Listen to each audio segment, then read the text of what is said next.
उसी के मालिक बन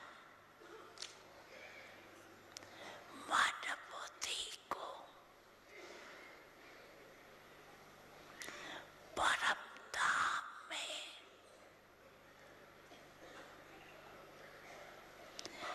एकाग्र कर सकते हो।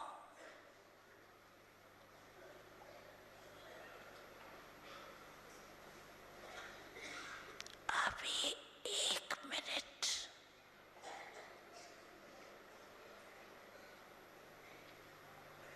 बाप दादा देखने चाहते हैं।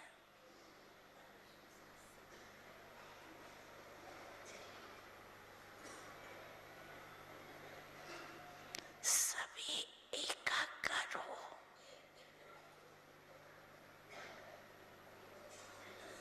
परम धाम निवासी बन जाओ।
ओम शांति। ओम शांति। ओम शांति।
आज बाबा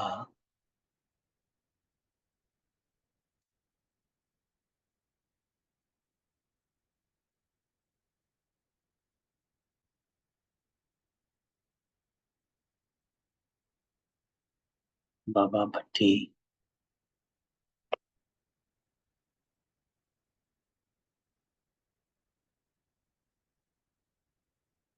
आज बाबा भट्टी कर रहा था कि बुद्धि रूपी नेत्र क्लियर और पावरफुल बनाओ।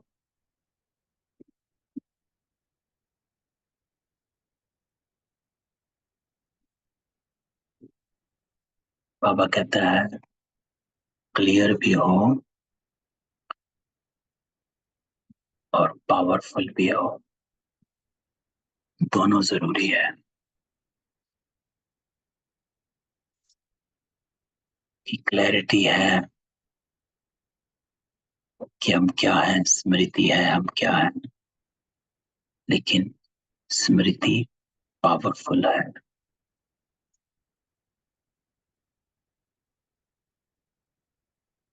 तो आज बाबा कहता कि आज भट्टी की पढ़ाई का पेपर लिखत में दिया,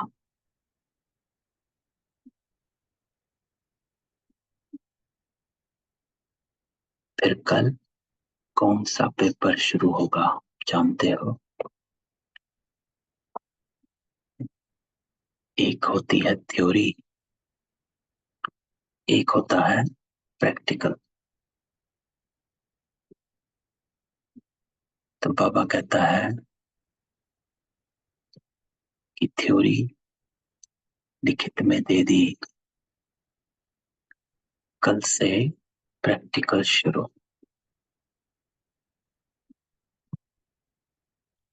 तो बाबा कहता प्रैक्टिकल पेपर में कौन से क्वेश्चन आने वाले उन्हों को जानते हो? किस किस प्रकार के क्वेश्चंस आएंगे?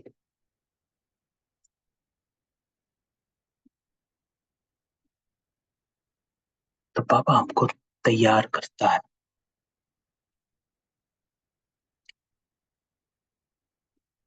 कि हमारे जीवन में पेपर्स आएंगे, रोज आते हैं।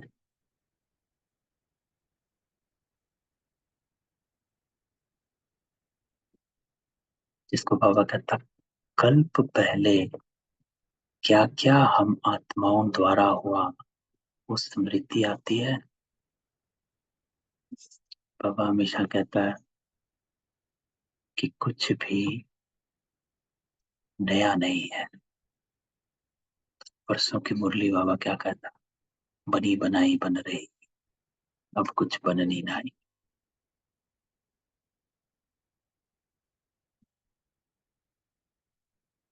तो कल्प पहले बाबा कहता क्या क्या आत्माओं द्वारा हुआ वो स्मृति आती है। किसी ने उत्तर दिया हाँ। आती है।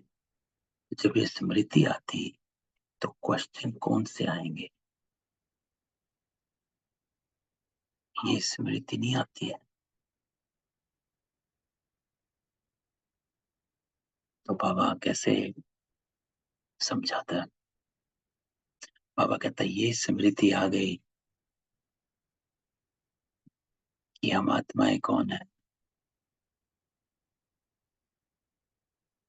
तो क्या पेपर आ रहा है, कौन से क्वेश्चन आ रहे हैं, ये स्मृति नहीं आती है। उसमें क्यों नयापन लगता है, या उसमें क्यों क्वेश्चन उठा, क्यों हो रहा है, क्या हो रहा है?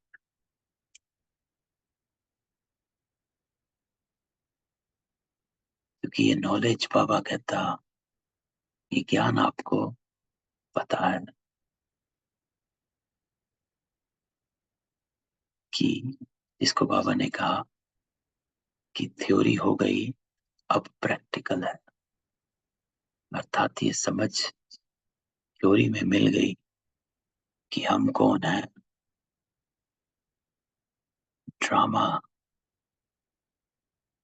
जिसको बाबा कहता है, सब अपना पार्ट एक्यूरेट प्ले कर रहे हैं, किसी पर कोई क्वेश्चन नहीं।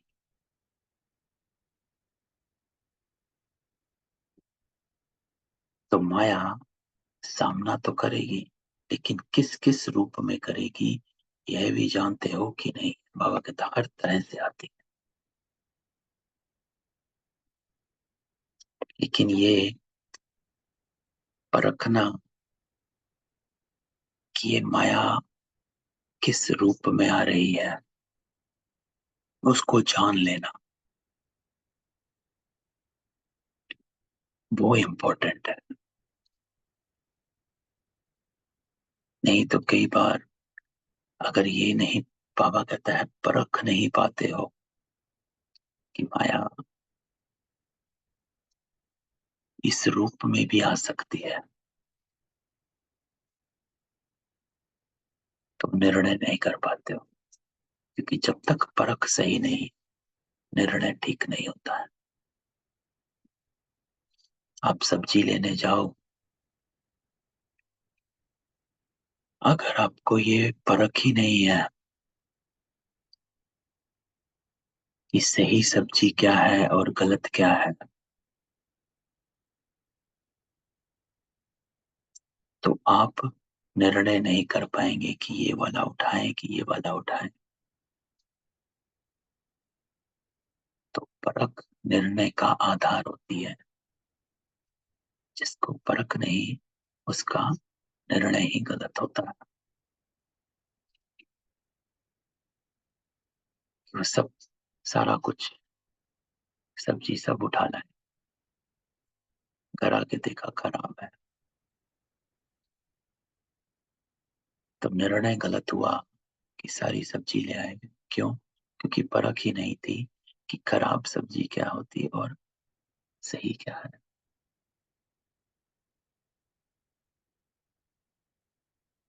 तो बाबा कहता इसकी परख है कि नहीं, कि माया किस किस रूप में आएगी। जैसे कई बार होता है कि आजकल कुछ अलग हो रहा है, ये ऐसा चल रहा है, ये वैसा चल रहा है। बाबा कहता है ये माया अलग अलग रूपों में आ रही, इसकी परख चाहिए। जिसको बाबा कहता मास्टर नॉलेजफुल बनकर जा रहे हो ना, इसी को नॉलेजफुल कहते हैं।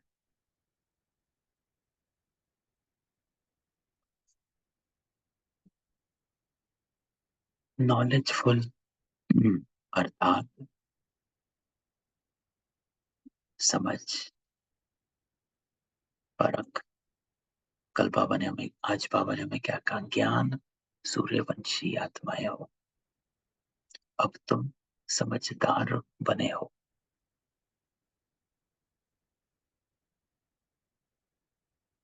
तो मास्टर नॉलेजफुल किसे कहा जाता?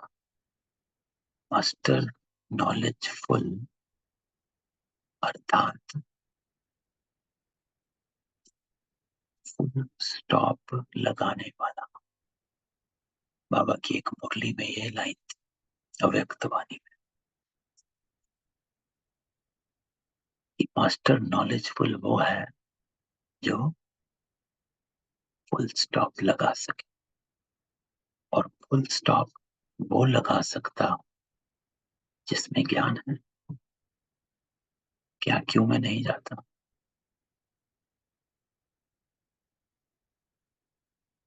तो मास्टर नॉलेजफुल को तो इन एडवांस सभी मालूम पड़ ही जाता है, पता है, समझदार है। तो बाबा कहते पहले से ही जान जाते हो। जैसे साइंस वाले अपने यंत्रों द्वारा जो भी कोई घटना, तूफान, बारिश और धरती का हिलना पहले से ही जान लेते हैं, क्या आप सभी भी मास्टर नॉलेजफुल बनने से इन एडवांस अपनी बुद्धि बल द्वारा नहीं जान सकते हो? तो बाबा कहता ये परख आपको पहले से ही, बाबा कहता मैं बताता कि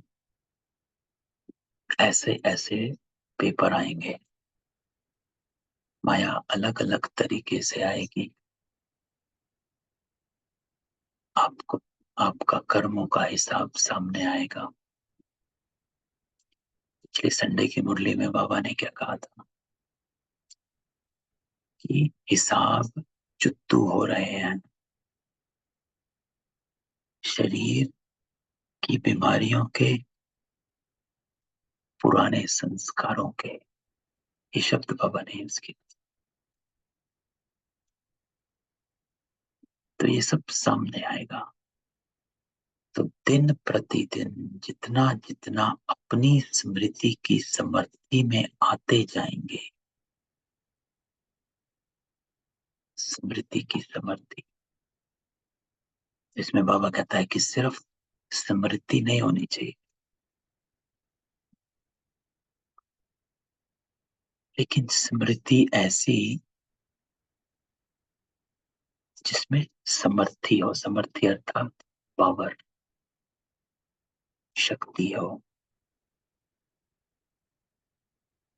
इतनी पावरफुल स्मृति कि बाकी सब विस्मृत हो जाए, अपना साधारणपन विस्मृत हो जाए।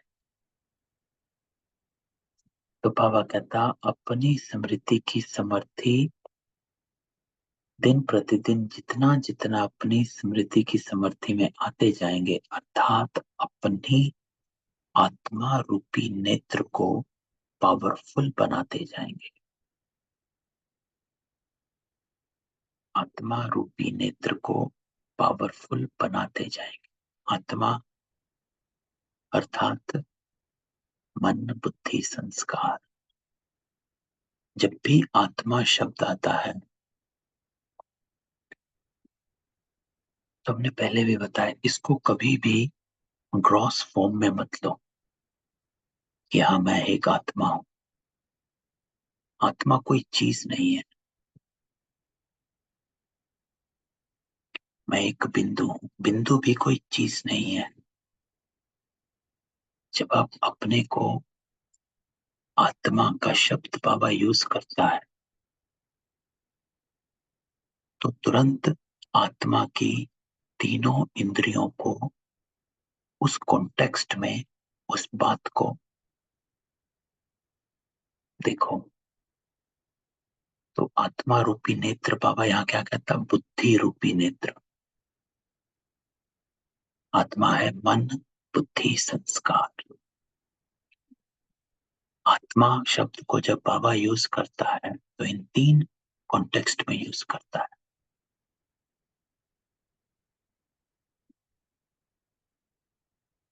तो जब भी अपने आप को आत्मा रूप में देखते हो, समझते हो, सोचते हो, तो तुरंत मन, बुद्धि और संस्कार इस कॉन्टेक्स्ट में देखो। क्योंकि आत्मा इन 3 इंद्रियों से, सूक्ष्म इंद्रियों से बनी है। तो आत्मा रूपी नेत्र को पावरफुल बनाते जाएंगे, क्लियर बनाते जाएंगे। उतना उतना कोई भी अगर विघ्न आने वाला होगा तो पहले से ही ये महसूसता आएगी कि आज कोई पेपर आने वाला है। और जितना जितना इन एडवांस मालूम पड़ता जाएगा तो पहले से ही होशियार होने के कारण विघ्नों में सफलता पा लेंगे। सबको अनम्यूट करता हूँ, म्यूट करना भूल गया। तो बीच में किसी का कुछ क्वेश्चन हो, क्लैरिटी हो तो हम रुक कर डिस्कस करेंगे, क्योंकि क्लास आराम से करने वाली है। तो बाबा हमको क्या कहता है कि स्मृति की समृद्धि कैसे आएगी? आत्मा रूपी नेत्र को पावरफुल बनाना है, अर्थात बुद्धि में क्लैरिटी है कि मैं हूं,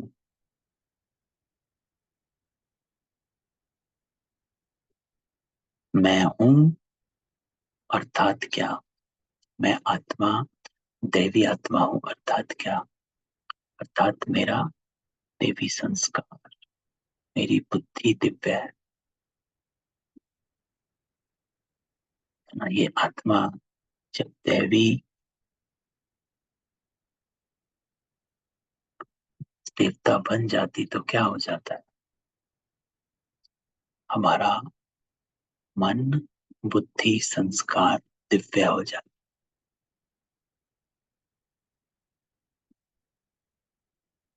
तो मैं दिव्य है, बुद्धि दिव्य है, मेरे संस्कार दिव्य है, मन दिव्य है। तो बाबा कहता है इसको जितना पावरफुल और क्लियर बनाओगे उतना कोई विघ्न आने वाला होगा तो पहले से ही रियलाइज कर लो और पहले से ही होशियार हो जाओगे और विघ्नों में सफलता पाने।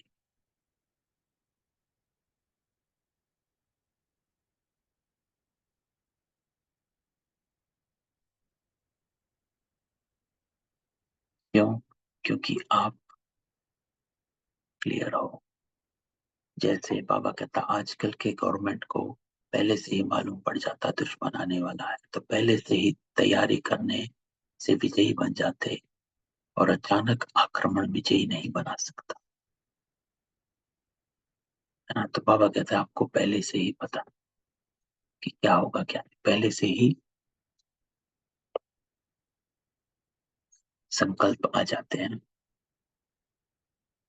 तो यहाँ, तो जब पहले से ही संकल्प आ जाते हैं तो अपने को हम तैयार कर लेते हैं कि आज ऐसा होगा, क्योंकि हम पहले से ही अपने को तैयार रखते हैं तो हम विजयी हो जाते हैं।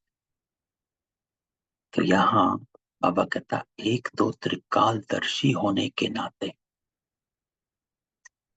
कल्प पहले की स्मृति ऐसे अनुभव करते जैसे कल की बात है।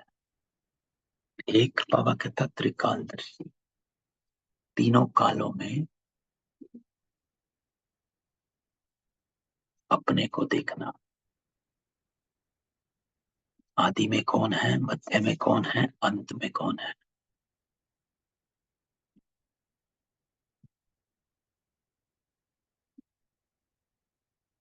तो ये आत्मा अर्थात मन, बुद्धि, संस्कार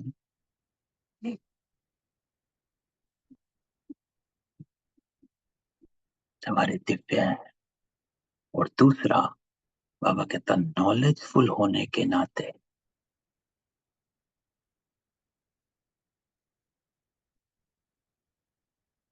और तीसरा बुद्धि रूपी नेत्र पावरफुल और क्लियर होने के नाते ये बातें एडवांस कैच कर लेते हो। तो तीनों प्रकार की अटेंशन, 3 अटेंशन बाबा ने कही। एक बाबा कहता त्रिकालदर्शी, तीनों कालों का पता।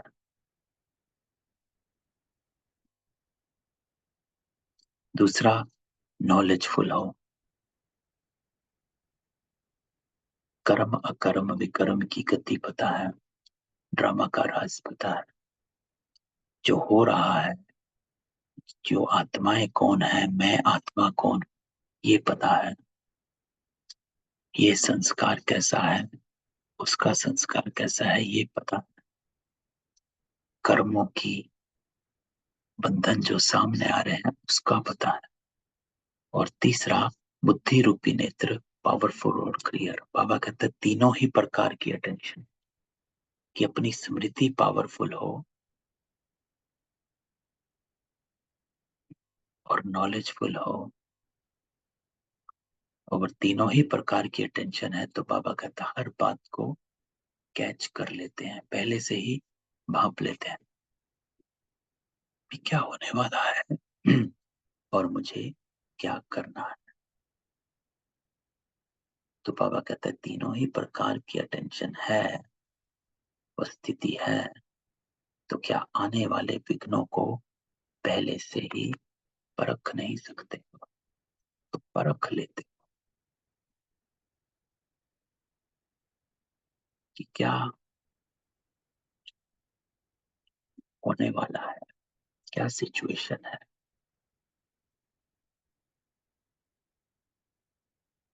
तो जैसे जैसे इन एडवांस में परख व पहचान होती जाएगी, तो कभी भी हार नहीं होगी, सदा विजयी होंगे, क्योंकि जिसकी परख सही है उसका निर्णय भी सही होगा। जैसे नेत्र ठीक ना होने के कारण और सीआईडी की चेकिंग ठीक ना होने के कारण कभी गवर्नमेंट भी धोखा खा लेती। इस रीति से सदैव अपनी बुद्धि रूपी नेत्र की संभाल होनी चाहिए, यथार्थ रीति से कार्य कर रहा है कि बुद्धि में सब स्पष्ट है।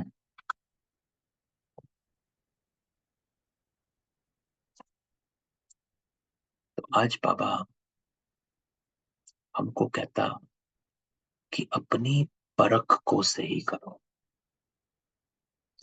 उसके लिए बाबा कहता अपनी स्मृति को क्लियर और पावरफुल बनाओ। जिसके लिए बाबा कहता कि आप त्रिकालदर्शी हो, नॉलेजफुल हो, तीनों कालों में अपने को जानने वाले, तीनों कालों के कर्म को जानने वाले। त्रिकालदर्शी के दो कॉन्टेक्स्ट होते हैं, एक अपने को तीनों कालों में देखना, दूसरा जो कर्म सामने आ रहा है, जो समस्या सामने आ रही है, सिचुएशन सामने आ रही है, उसको तीनों कालों में देखना। अर्थात कि ये समस्या आ रही है क्यों? क्योंकि मेरा अपना कर्म सामने आ रहा है ना, ये है आदि, उस सिचुएशन का आदि। फिर कर्म का वर्तमान, आज क्या करना है उसका निर्णय। लेकिन उसका निर्णय बाबा कहते हैं कर्म के भविष्य को सामने रख, कि अगर मैंने आज भी गलत किया तो मेरा कर्म बंधन फिर बंध जाएगा। तो 1-2 महीने पहले बाबा की अव्यक्त वाणी थी, जिसमें बाबा कहता है कर्म के फल, कर्म के फल के को सामने रखकर, कर्म के फल के भविष्य को सामने रखकर फिर कर्म करना। ये नहीं कि कुछ कर दिया और बाद में देखा, रहे ये तो गलत हो गया।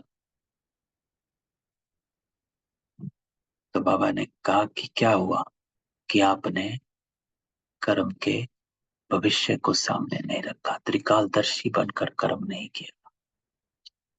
त्रिकालदर्शी बनकर कर्म करना अर्थात कर्म के भविष्य को पहले से ही भांप लेना कि अगर मैं ये करूंगा तो ये होगा, ये करूंगा तो ये होगा, तो मुझे ये करना चाहिए।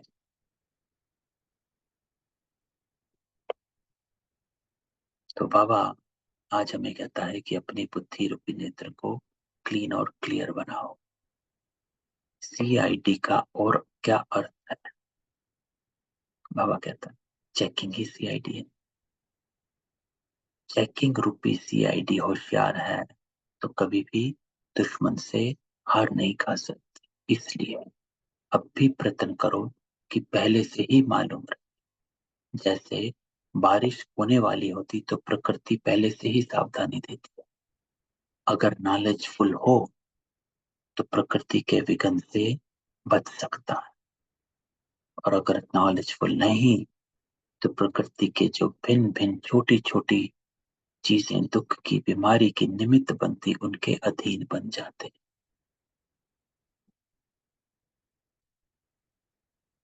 तो देखो बाबा कैसे समझाता है कि सिग्नल्स को कैच करो। आप जब भी कहीं जाते हैं, वायुमंडल कैसा है, आत्मा कैसी है, समय कैसा है, ये संगठन कैसा है, जब आप ऐसी चीजों से सिचुएशन को पढ़ते हो तो आप अपने को तैयार कर लेते हो कि मुझे क्या करना चाहिए। कल भी इस बात पे हो रही थी कि परख होनी चाहिए तब निर्णय सही होता है। तो बाबा कहता है कि प्रकृति भी बारिश आने का संकेत दे देती है। जो संकेत को नहीं पढ़ता वैसे ही चला जाएगा, भीग जाएगा। जो संकेत को पढ़ लेगा वो छाता लेकर जाएगा। तो बाबा कहता है इस छाते को हमेशा साथ रखो। और ये छाता कौन सा है? नॉलेजफुल, हमारी नॉलेज का छाता है, ज्ञान का छाता। कि जैसे ही हम ज्ञान के छाते को अपने साथ रखते हैं तो विघ्नों की रूपी बरसात जो है वो आपको भिगो नहीं सकेगी। क्यों? क्योंकि ज्ञान का छाता, नॉलेज का छाता, ये आपको प्रोटेक्ट कर लेता है। और जिसके पास नॉलेज का छाता नहीं है वो भीग जाते हैं विघ्नों की बरसात में, है ना। तो बाबा कहता है जब नॉलेजफुल हो गए तो आप छोटी छोटी चीजों को पहचान लेंगे, और अगर नहीं होंगे तो प्रकृति की छोटी छोटी चीजें, दुख, बीमारी, उसके अधीन बन जाओगे। कारण क्या? पहचान व नॉलेज की कमी, परख की कमी।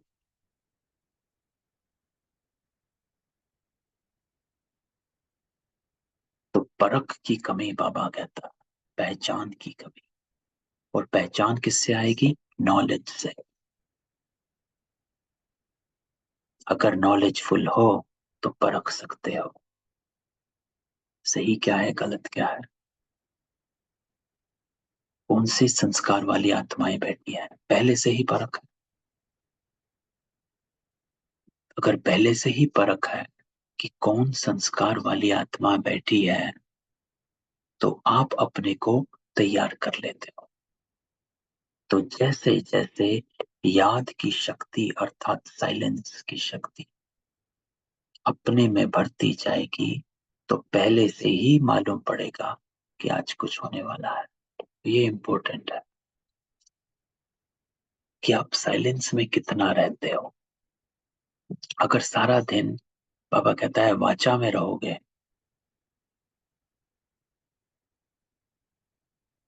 तो आप व्यक्त ही रहेंगे, और व्यक्त व्यक्त रहेंगे तो आपकी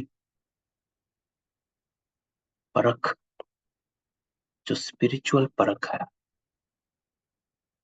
वो कम हो जाती है।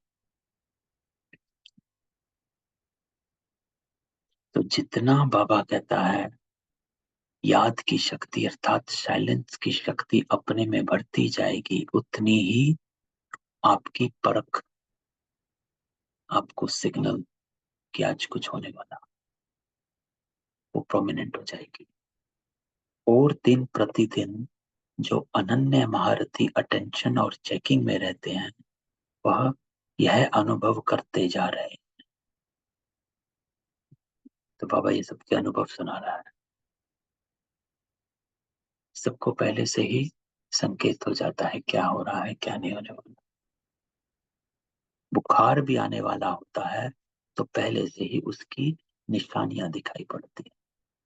तो उसमें भी अगर नॉलेजफुल हैं तो पेपर आने वाला है उसकी कोई निशानियां जरूर होती हैं, लेकिन परखने की शक्ति पावरफुल हो तो हार नहीं सकते। बाबा कहता है कि कुछ भी आने वाला है उसकी सिग्नल्स आने लग जाते हैं।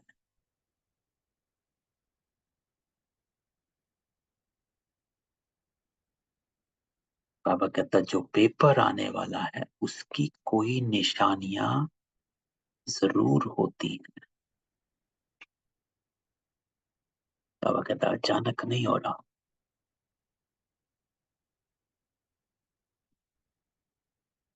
लेकिन परखने की शक्ति पावरफुल हो तो हार नहीं सकती। क्यों नहीं हार हो सकते? क्योंकि परख लिया। तो बाबा कहता है अगर आपकी परख सही है तो आप अपने को तैयार कर सकते हो। आत्मा क्लियर और पावरफुल।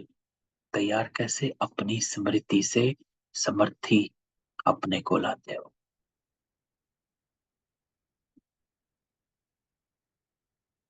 ज्योतिषी भी बाबा कहते हैं अपने ज्योतिष की नॉलेज से, ग्रहों की नॉलेज से आने वाली आपदाओं को जान लेते हैं।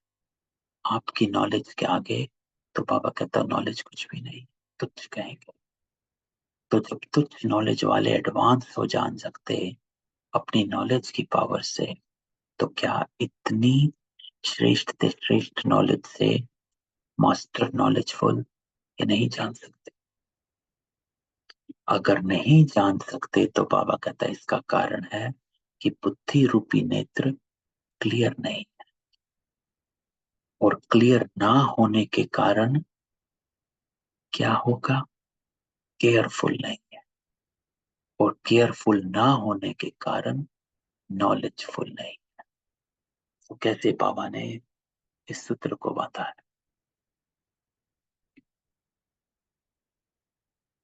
कि बुद्धि रूपी नेत्र क्लियर नहीं तो केयरफुल नहीं हो, क्योंकि पता ही नहीं चल रहा, अलबेले हो गए।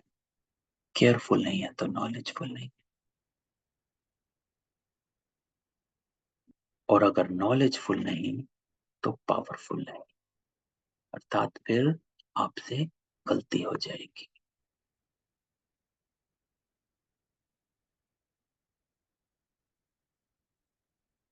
क्योंकि जितना जितना नॉलेजफुल उतने पावरफुल, जितने पावरफुल उतने सक्सेसफुल।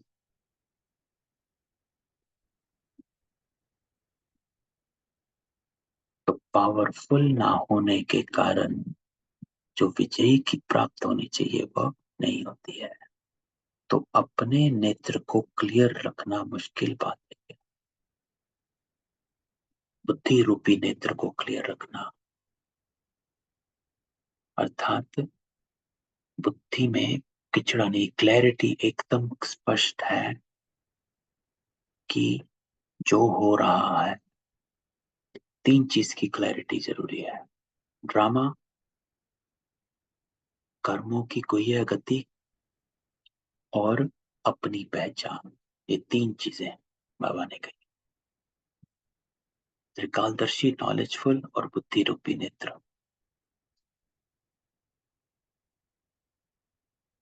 तो ये तीनों चीजों को स्मृति में रखना। तो बाबा कहता है इस बारी जो भट्टी में आए हैं वो मधुबन से अर्थात वरदान भूमि से क्या वरदान ले जाएंगे। आज बाबा को कहता है कि भट्टी में आए हो तो वरदान लेकर जाओ। क्या? एक तो अपनी बुद्धि रूपी नेत्र को क्लियर और केयरफुल रखना, वरदान। बुद्धि रूपी नेत्र को क्लियर और केयरफुल रखना, बाबा कहते हैं वरदान लेकर जाओ। कोई किचड़ा आपको इधर उधर ना ले जा सके। उसके लिए बाबा ने एक लाइन ऊपर कही है कि जितना याद किया था साइलेंस में रहते हो, क्योंकि जितना साइलेंस में रहोगे उतना ही आपका बुद्धि रूपी नेत्र क्लियर और पावरफुल होगा। जितना दुनियावी में चले जाएंगे तो किचड़ा बढ़ता जाता है। तो बाबा कहता है दो वरदान लेकर जाने हैं। एक, बुद्धि रूपी नेत्र क्लियर और केयरफुल, और दूसरा, इन एडवांस नॉलेजफुल होकर परखने का वरदान लेकर जाना, जिससे कभी माया से हार नहीं खाए। परखने का वरदान कि बाबा कहता परख शक्ति को, कि सबसे इंपॉर्टेंट परख शक्ति है। जब तक डिसर्न नहीं कर पाएंगे, जिसकी परख ठीक नहीं उसकी जजमेंट ठीक नहीं होती है।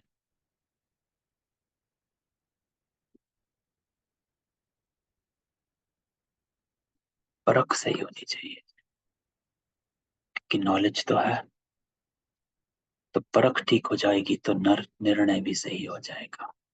परख ही नहीं पाते हैं कि गलत क्या सही क्या।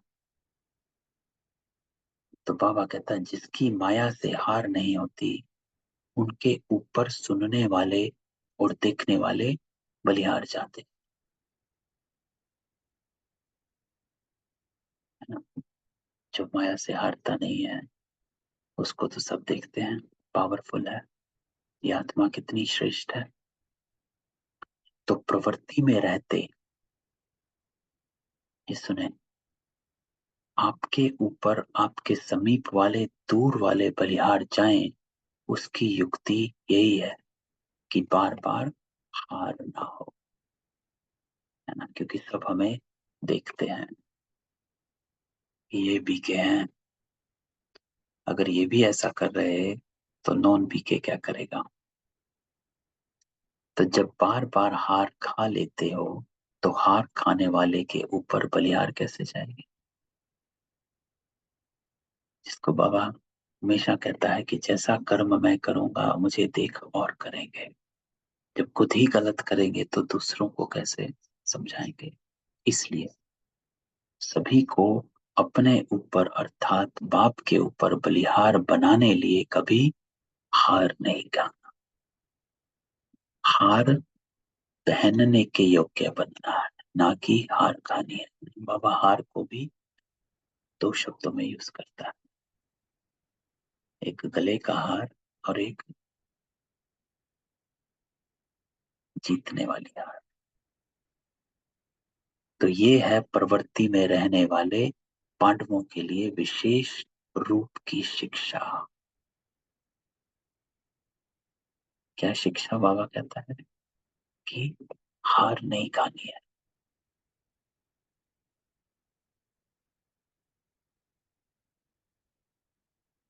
माया से हार होगी तो दूसरे बलिहार नहीं जाएंगे। तो जब अपने प्रवृत्ति में जाते हो तो प्रवृत्ति को प्रवृत्ति ही समझेंगे और कुछ समझेंगे। तो बाबा कहते प्रवृत्ति वाले हैं, ये नाम बदल गया ना। अभी अपनी प्रवृत्ति को अदर कुमार कहेंगे, अपनी प्रवृत्ति का जरा भी संकल्प नहीं है।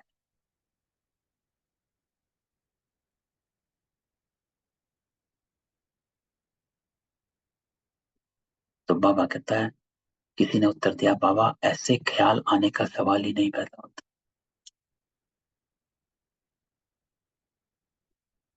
सवाल तो पैदा होता है लेकिन ख्याल पैदा ना हो, ऐसे कहो। हम प्रवृत्ति मार्ग वाले हैं। ये रजिस्टर आज से बाबा कहता है अपना बंद कर, नया रजिस्टर सेवाधारी का रखा है, ऐसे समझे। तो बाबा कहता है परिवर्तन करो, कि प्रवृत्ति वाले नहीं, सेवा वाले हैं, सेवाधारी हैं।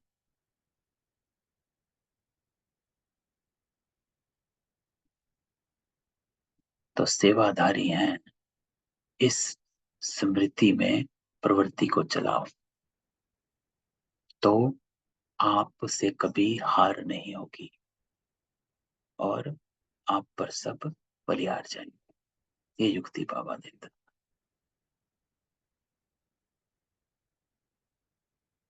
जैसे बाबा कहता है दीपावली पर पुराना चोपड़ा खत्म कर कर नया चोपड़ा यूज करते हैं ना, ऐसे। तो पुराने चोपड़े को बाबा कहता है खत्म करो, प्रवृत्ति वाले नहीं, सेवाधारी।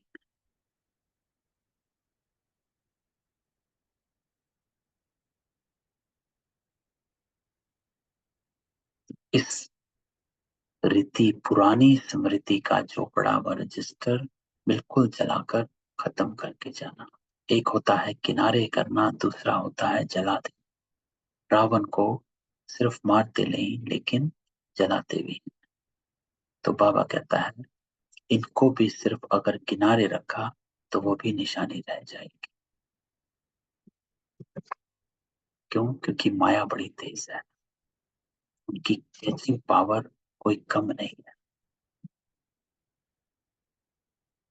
तो जरा निशानी भी किनारे कर दी तो माया किस ना किस रीति से पकड़ लेगी, इसलिए जला कर जाना है।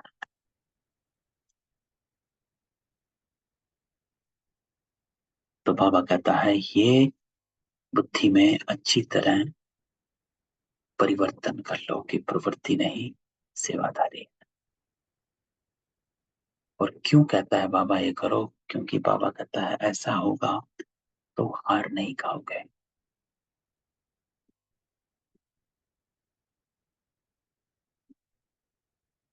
सुनाया था ना कि कुमारों में जेब खर्च का संस्कार होता है, थोड़ा थोड़ा रख लेते हैं। जैसे प्रवृत्ति मार्ग वालों में भी विशेष संस्कार होता है, कुछ ना कुछ आई वेल के लिए किनारे रखना। चाहे कितना भी लखपति क्यों ना हो, कितना भी स्नेही, लेकिन फिर भी थोड़ा सा रखने का संस्कार होता है।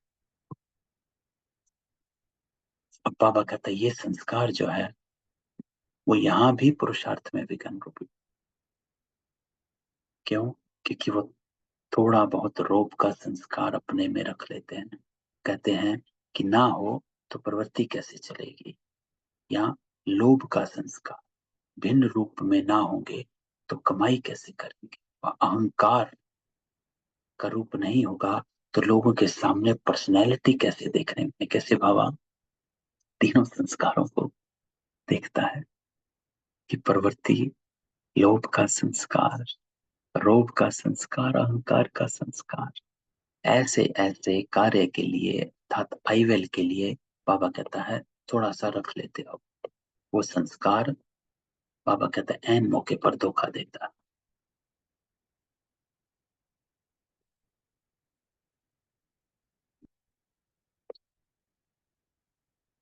तो ये कोई पर्सनैलिटी नहीं, वह इस पुराने संस्कारों का रूप प्रवृत्ति को पालन करने का साधन नहीं है।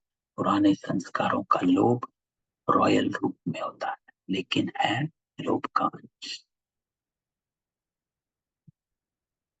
तो बाबा कहता है कि कोई भी पुराने संस्कार का अंश जरूरी नहीं। कई बार होता है ना कि बच्चों को समझाने के लिए डांटना पड़ता है। बाबा कहता है नहीं,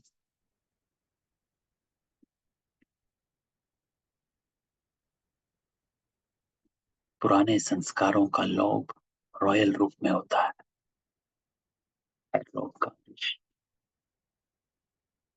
तो समझो, प्रवृत्ति वाले व्यवहार में जाते हो तो जहां देखेंगे थोड़ा बहुत ज्यादा प्राप्ति होती है, तो उस प्राप्ति के पीछे इतना लग जाएंगे जो इस ईश्वरीय कमाई को कम कर देंगे।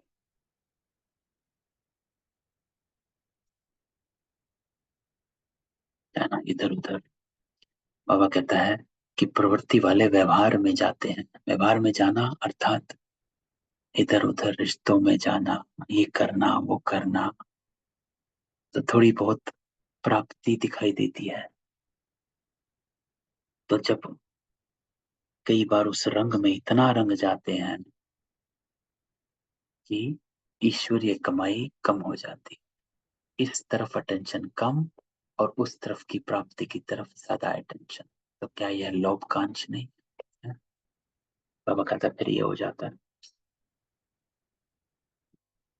तो केयरफुल रखना पड़ता है, जिसको बाबा कहता है बुद्धि रूपी लाइन क्लियर, क्लियर हो, केयरफुल।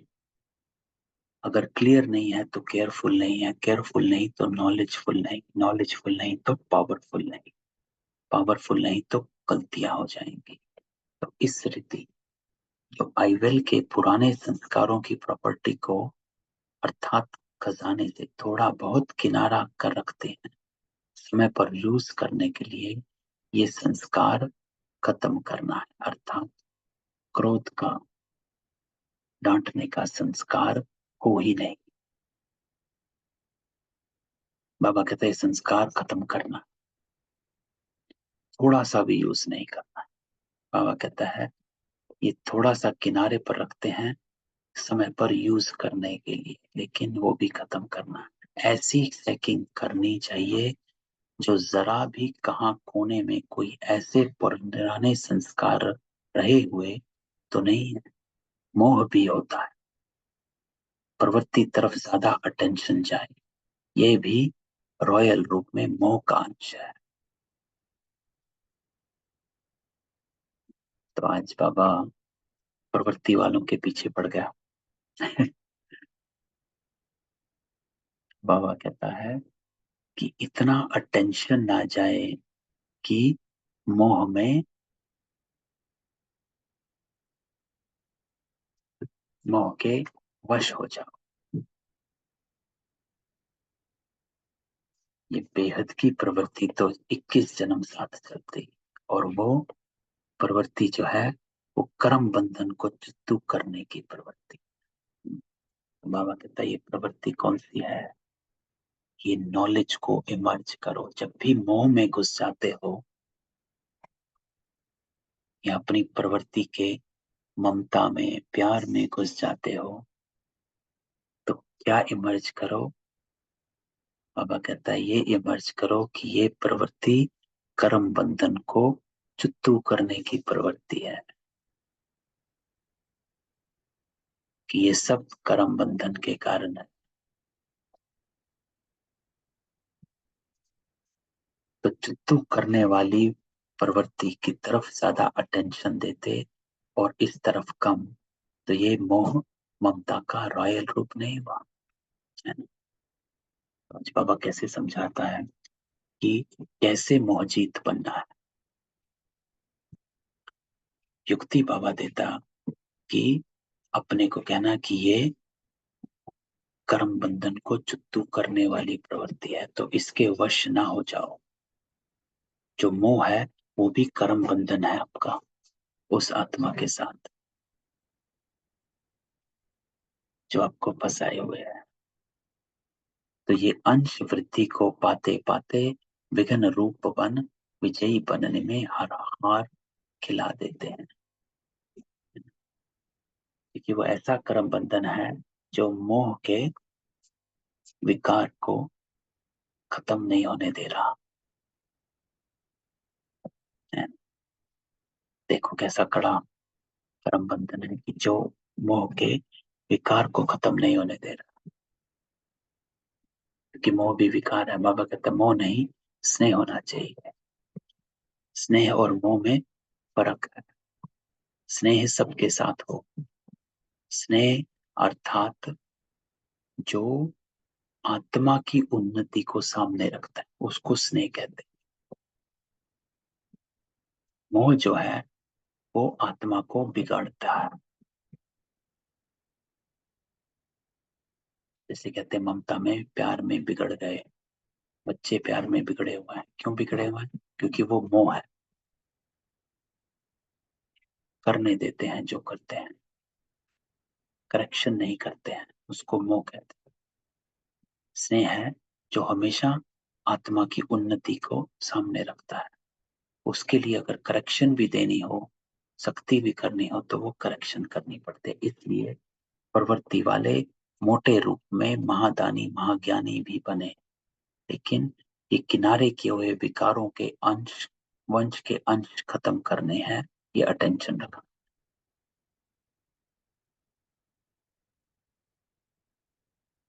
ऐसे नहीं कि कोर्स मिला और पास हुए, नहीं। अभी इसमें भी पास होना है। बिल्कुल जरा भी किसी भी कोने में पुराने खजाने की निशानी न हो। इसको कहा जाता है मर्जीवा व सर्वंश त्यागी व सर्व समर्पण व ट्रस्टी व यज्ञ के स्नेही व सहयोगी। यह है कोर्स। तो आज बाबा ने 5 शब्द बोले कि पुराने संस्कारों को खत्म करना,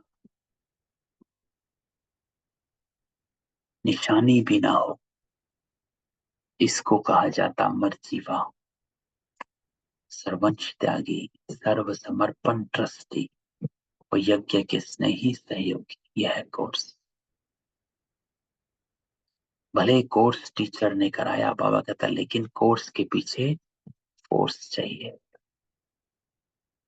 पावर होनी चाहिए। कोर्स तो हुआ, लेकिन बाबा कहता है फोर्स जरूरी है।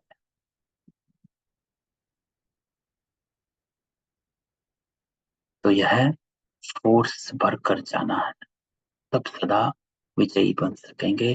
जरा भी निशानी ना रहे।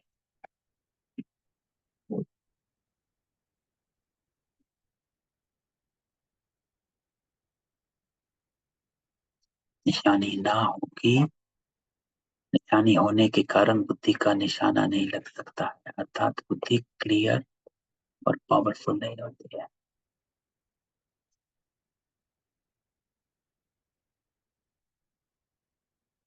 तो ऐसा ऊंचा पेपर देना है। छोटे छोटे पेपर से पास होना बड़ी बात नहीं, लेकिन सूक्ष्म महीन पेपर से पास होना, यह है पास विद ऑनर की निशानी। तो अब समझा क्या करना। पुरानी चौपड़ी पूरी चला कर जाना, अर्थात प्रवृत्ति नहीं, सेवादारी। इतना फोर्स भरे, बाबा कहता है पुराना संस्कार का अंश भी ना रहे। क्यों? क्योंकि ये प्रवृत्ति जो है, बाबा कहता है कर्म बंधन की प्रवृत्ति है।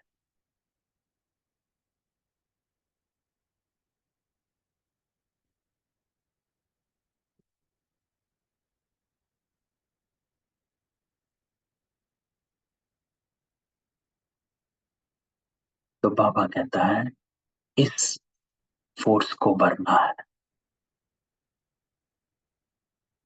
जैसे कपड़े धुलाई के बाद प्रेस ना हो तो कपड़े में चमक नहीं आती, तो बाबा कहता है ये कोर्स के बाद फोर्स नहीं होगा तो चमक नहीं आएगी। तो क्या करना है? एक तो बाबा कहता लाइट अपनी तरफ आकर्षित करती, दूसरी माइट, है ना, हल्के भी हो और पावरफुल भी हो। फिर उसमें कोई भी माइट हो, अपने में ईश्वरीय लाइट व अपने में ट्रांसफर होने की माइट हो, तो भी आकर्षित करते हो। तो तो जो अपने को ट्रांसफर नहीं कर सकता, तो ट्रांसफर करने की लाइट और माइट अपने में धारण करने से हर आत्मा को अपनी तरफ आकर्षित कर सकेंगे। तो बाबा क्या कहता है, 4 लाइनों में अंत में बाबा कहता कि अपने में ईश्वरीय लाइट और ट्रांसफर होने की माइट हो। ट्रांसफर क्या?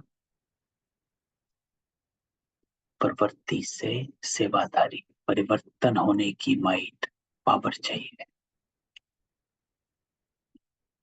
तो अपने में ईश्वरीय लाइट, ईश्वरीय लाइट अर्थात ईश्वरीय नॉलेज है ना, लाइट इज नॉलेज, और ट्रांसफर होने की माइट, तो आकर्षित कर सकोगे। तो ये लाइट और माइट अपने में धारण करने से हर आत्मा को अपनी तरफ आकर्षित कर सकते। तो ये बाबा की आज की बात कि बुद्धि रूपी नेत्र क्लियर और पावरफुल बनाओ।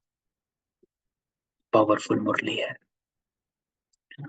कई धारणा के पॉइंट्स बाबा ने दिए, युक्ति बाबा देता, समझ दे रहा, लेकिन इस नॉलेज को बाबा कहता है यूज करना, सिर्फ नॉलेज के आधार पर नहीं, पॉइंट्स के आधार पर नहीं रखना, लेकिन नॉलेज को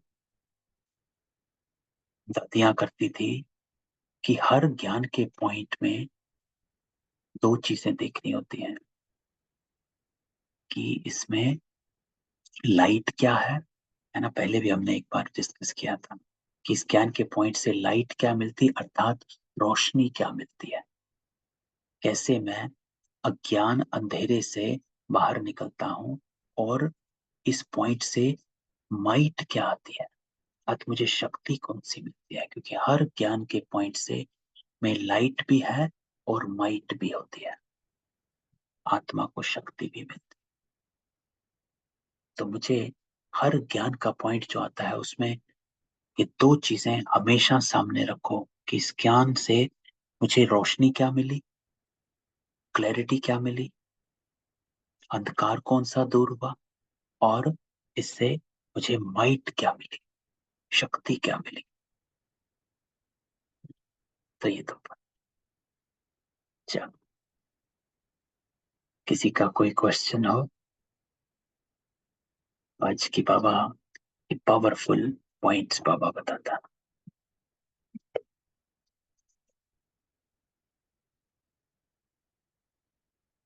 चलो ठीक है, सवेरे मिलते हैं। ओम शांति भाई जी। ओम शांति दिनेश भाई। तो भाई जैसे बाबा ने कहा कि जैसे जैसे याद की शक्ति बढ़ती जाएगी, साइलेंस की शक्ति बढ़ती जाएगी, तो अपने आप ही पता चलने लग जाएगा, वाइब्रेशन पहले से महसूस होने लग जाएंगे। तो अभी भी कुछ कुछ तो पता चलता ही है, संकेत आता है ना, नहीं आते? जी। तो कुछ तो कुछ तो पता चलता है कि क्या होने वाला है, क्या नहीं होने वाला। जी क्योंकि क्या होता है कि जितना साइलेंस में रहते हैं, तो बाबा हमेशा कहता है कि आपकी कैचिंग पावर बढ़ती है। क्योंकि जितना हम बातों में रहते हैं ना, आलतू फालतू बातों में इधर उधर, अगर बुद्धि संसारिक चीजों में रहेगी तो परख इतनी नहीं हो पाती है, क्योंकि फिर वो एकदम अचानक आता। इसलिए बाबा कहता है जितना साइलेंस में रहोगे तो आपको वो वाइब्रेशन कैच कर लोगे। साइलेंस में रहेंगे तो बुद्धि रूपी नेत्र है, वो भी क्लियर रहेगा। हाँ, क्लियर है। साइलेंस में रहना क्या अर्थात आप अपने स्मृति में हो, है ना, किस में हो, तो वो क्लियर रहेगा और पावरफुल रहेगा। जी। ओम शांति भाई जी। ओम शांति। ओम शांति।